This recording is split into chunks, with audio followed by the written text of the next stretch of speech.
Influenciado pelo metal old school de bandas como Venom, a banda alemã Kreator iniciou um som mais próximo ao black metal e o death metal, e então mais tarde assumiu um estilo mais voltado ao thrash metal nos anos seguintes, alcançando popularidade a partir de dois clássicos, os álbuns Extreme Aggression de 1989 e o Come of Souls de 1990. O aumento da popularidade do grunge no início dos anos 90 ocorreu simultaneamente com um declínio na popularidade do thrash metal. Acreditando em uma evolução e renovação musical, tirou o pé do acelerador, saindo um pouco do thrash, passando a experimentar outras combinações musicais que ia desde o industrial ao rock gótico, misturado com sons alternativos. O que resultou em álbuns como o Renewal, Outcast e o Endorama.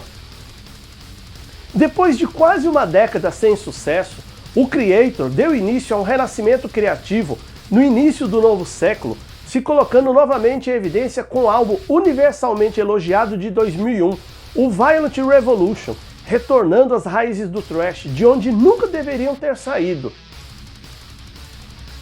E aí pessoal, Walter Metal na área, hein? No vídeo de hoje nós vamos falar sobre a história de uma das bandas mais importantes do thrash metal, o Kreator, como surgiu, como alcançou sucesso e qual a sua relevância no cenário underground. Mas antes de continuar o vídeo, peço que você já deixe um like e se inscreva no canal.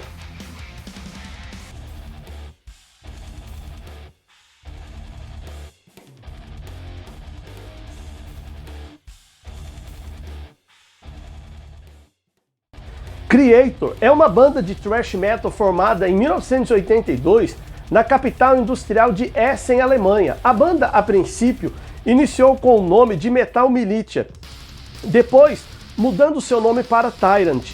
Uma terceira mudança de nome e a banda ficou conhecida como Tormentor. O Kreator foi fundado em 1982 pelo vocalista e guitarrista Miley Petrosa, o baixista Rob Fioretti e o baterista John Guerrero, também conhecido como Ventor. Eles ainda eram conhecidos como Tormentor quando suas duas primeiras fitas demo, uma apropriadamente chamada Blitzkrieg de 1983 e a outra End of the World de 1984, caíram nas mãos de milhares de fãs de heavy metal, causando um grande alvoroço e atraindo a atenção da startup de metal da Alemanha, a Noise Records, que assinou um contrato após a mudança do nome para Kreator, que imediatamente os colocou para trabalhar em seu álbum de estreia, o Endless Pain de 1985. Na ocasião, Michael Wolff foi contratado como um breve e segundo guitarrista para os fins de turnês.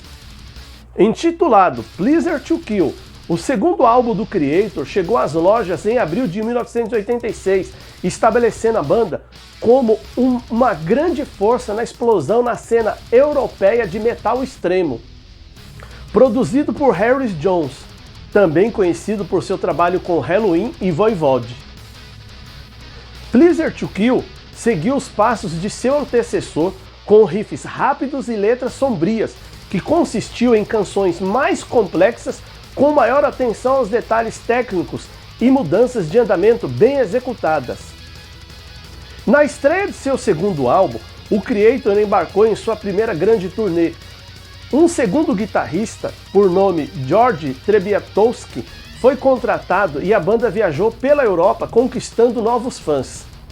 Agora, como um quarteto, o Kreator começou a trabalhar em seu terceiro álbum de estúdio, no verão de 1987, no Horus Studio em Hannover, Alemanha, produzido por Roy Holland, o Terrible Certain, que foi lançado em 22 de setembro de 1987. A banda lançou um vídeo para a música Toxic Trace, dando a sua primeira exposição à MTV, aumentando seu público crescente nos Estados Unidos e no Japão. A essa altura, o Kreator estava à beira de um grande avanço. Foi então que a Noise Records fechou um acordo com a gigante Epic Records para distribuição em larga escala na América. Miley Petrosa sabia que era o momento de sua banda alcançar um nível global. Reunindo toda a sua criatividade e aprimorando suas composições, ele levou o Creator ao Music Grinder Studio de Los Angeles e trouxe o conceituado produtor Randy Burns, que produziu álbuns clássicos como o Peace Sells But Who's Buying do Megadeth, Scream Bloody Gore do Death, Game Over e Handle It Car do Nuclear Assault, Suicidal Tendencies da banda Suicidal Tendencies e o Darkness Descends do Dark Angel. Na ocasião foram feitos vídeos para as faixas Extreme Aggression e a raivosa Betrayer, recebendo bastante exposição no Headbangers Ball da MTV. Extreme Aggression rapidamente se tornou o álbum que mais vendeu até então.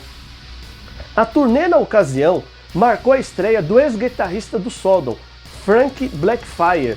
Com sua popularidade no auge de todos os tempos, o Creator passou julho e agosto de 1990 no Eldorado e no Image Studios em Burbank, trabalhando duro no álbum número 5, novamente produzido por Randy Burns.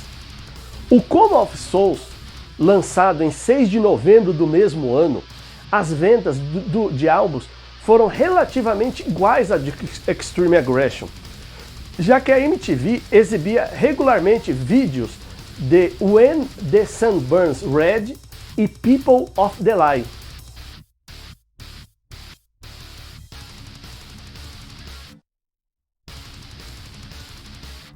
Porém, alguns fãs de longa data do Creator consideraram o álbum abaixo da média, com canções repetitivas.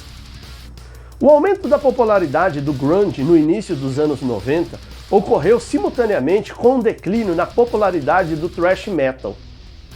Bandas como Metallica, Anthrax e Slayer conseguiram se sobressair durante esse período porque passaram a fazer um som, digamos que, mais comercial.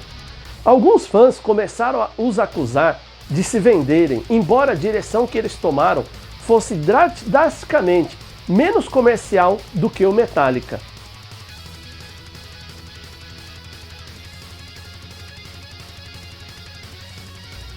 A banda mudou para começar uma era experimental, passando agosto e setembro de 1992 nos estúdios Morris Sound em Tampa, na Flórida. A primeira tentativa do Creator em um som mais industrial foi com o lançamento do álbum Renewal, de 26 de outubro, o qual foi uma decepção comercial e levou a banda a ser dispensada pela Epic Records. Na ocasião, a banda enfrentou mudanças de sua formação, com a saída de 2 dos seus membros fundadores, o baterista Ventor e o baixista Rob Fioretti, e foram substituídos pelo baixista Christian Gessler e pelo ex-baterista do Whiplash, o Joey Cangelosi. Os compromissos com turnês terrivelmente desgastantes que se seguiram levaram a banda até a América do Sul, mas compreensivelmente os deixaram fisicamente e criativamente exaustos, levando Miley Petrosa a anunciar uma pausa prolongada para se recuperar.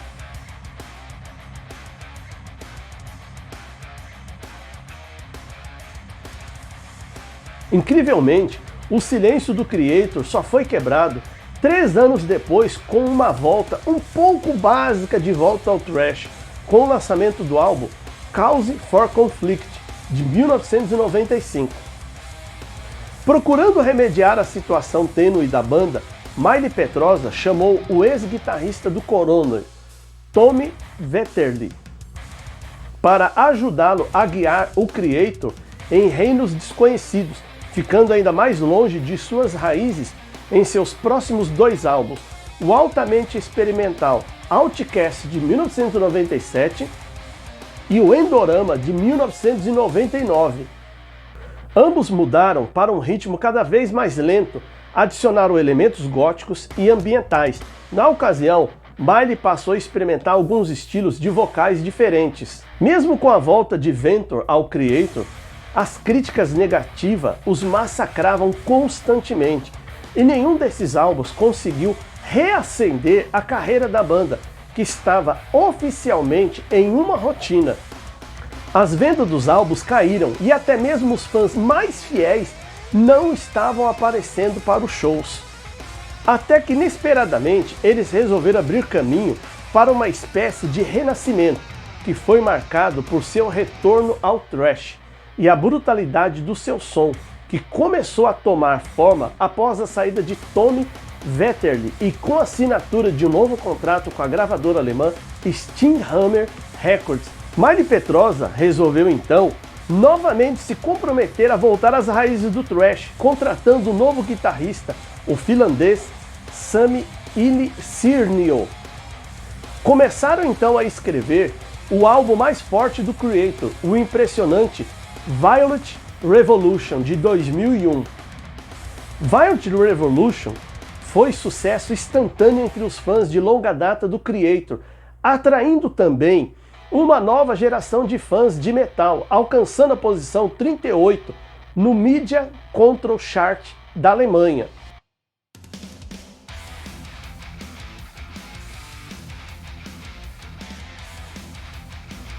A banda continuou em turnê até maio de 2004, quando entrou em estúdio para gravar o álbum número 11, o Enemy of God, lançado em 11 de janeiro de 2005, que rapidamente alcançou um grande sucesso comercial, chegando às paradas de 6 países diferentes, alcançando a 19ª posição na Alemanha. A banda volta à estrada e em turnê pela América do Norte, com Napalm Death e a Perfect Murder continuaram em turnê até julho de 2008, quando começaram a trabalhar em um 12º disco do Kreator, no Titonos Studios, na Alemanha. Lançado em 13 de janeiro de 2009, o Hoarders of Chaos alcançou vagas em 9 paradas, incluindo a primeira vaga na Billboard 200. A banda continuou tocando ao vivo, fazendo uma jornada norte-americana com o Êxodos em 2009. O sucesso de seus 2 álbuns anteriores chamou a atenção da Nuclear Blast, que assinou com a banda no início de 2010, comemorando o seu 25º aniversário, com uma turnê norte-americana como atração principal, e em seguida foram incluídos ao Thrash Fest. Com sua popularidade em alta mais uma vez, o Kreator lançou seu 13º álbum de estúdio, o Phantom Antichrist, em junho de 2012, obtendo sucesso e alcançando mais de 11 países. Um vídeo foi lançado para Civilization Collapse em novembro de 2012, que aumentou mais ainda as vendas. Desde então, a banda tem feito turnês ativas e lançando álbuns de forma consistente, solidificando cada vez mais seu lugar na história do thrash metal.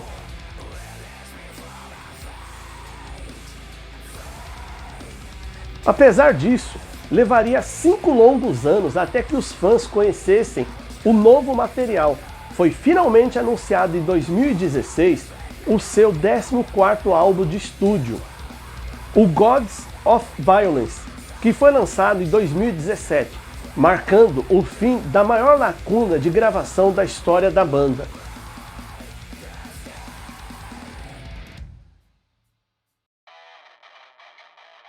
Uma lacuna semelhante ocorreu na preparação para o aclamado 15º álbum de estúdio, o Hate Über Alles, de 2022, que alcançou sucesso em mais de 12 países.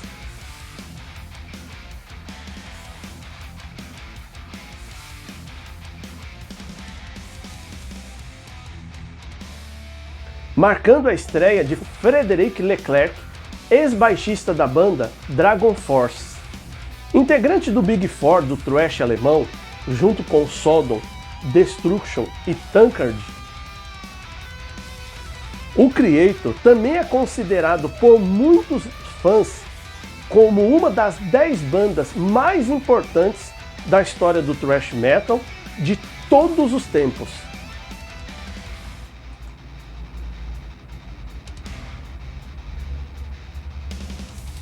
Atualmente, o Kreator continua em atividade com várias turnês bem-sucedidas, entregando gravações de referências como Phantom Antichrist de 2012, o Gods of Violence de 2017 e o Hate Uber Alice de 2022. Deixe um like aí para fortalecer o nosso trabalho. E caso você não é inscrito, se inscreva. E também comenta aí embaixo em que época você conheceu o Kreator. Quais os álbuns da banda que você mais curte? Ah, e nos siga também em nossas redes sociais. Obrigado por você ter ficado até aqui.